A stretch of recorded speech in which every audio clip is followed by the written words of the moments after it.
this is Leslie from Silver Lining Knitting.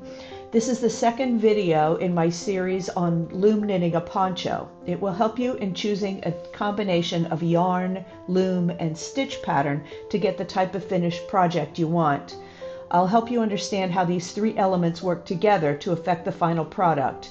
Then you can design your own poncho based on what you have to work with. Let's start with yarn. This poncho will be made from 2 rectangular panels sewn together in a specific way. It could be a fairly heavy warm garment if it's made with a bulky yarn, or using worsted yarn would give you a lighter weight material. You could even make a more lacy decorative piece using sock or fingering weight yarn. If you have some yarn you're dying to use, that will help you determine your choice of loom and stitch pattern.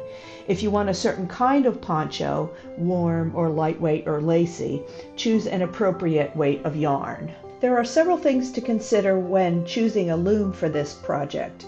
If you're making an adult size poncho, the panels will need to be at least 14 inches or 35 centimeters wide, so you'll need enough pegs for that width. I'll explain later in the video how to knit a swatch and calculate stitches per inch.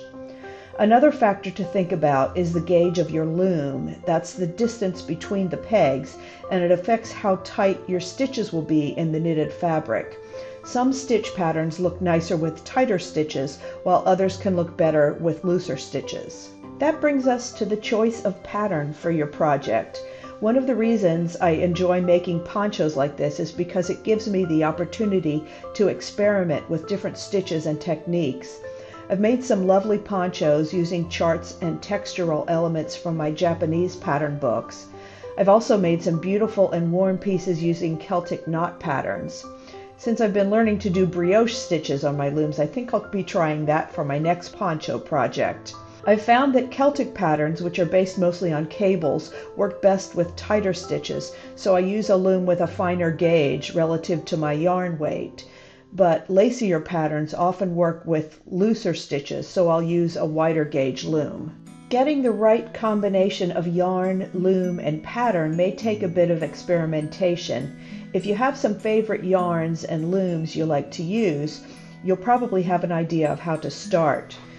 Beginner knitters will definitely want to start by knitting a swatch to determine gauge and find the right yarn and loom for your desired pattern. I recommend doing a swatch of stockinette stitch, which is all knit stitches, so you can see how tight the stitches will be.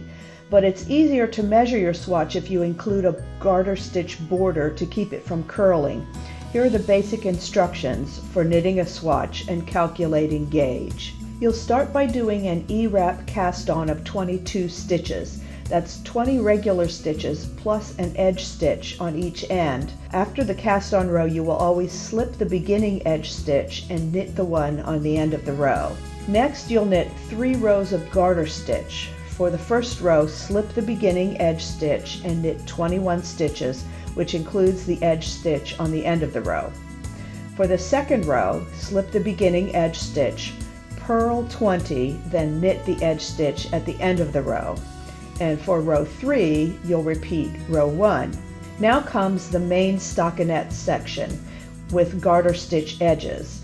For row 4, slip the beginning edge stitch, purl 3, knit 14, purl 3, then knit the ending edge stitch. For row 5, slip the beginning edge stitch and knit 21.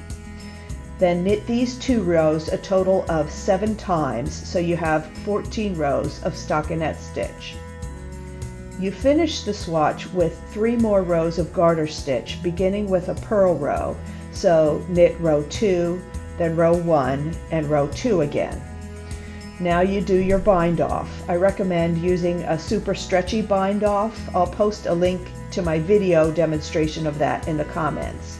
Measure the width across a row and the length from the cast on row to the bind off.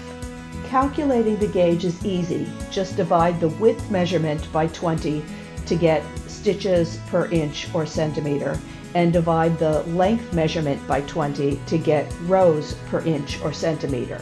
The next video in this series will help you to determine the size of panels you'll need for your poncho and then adapt a stitch pattern to get the right size.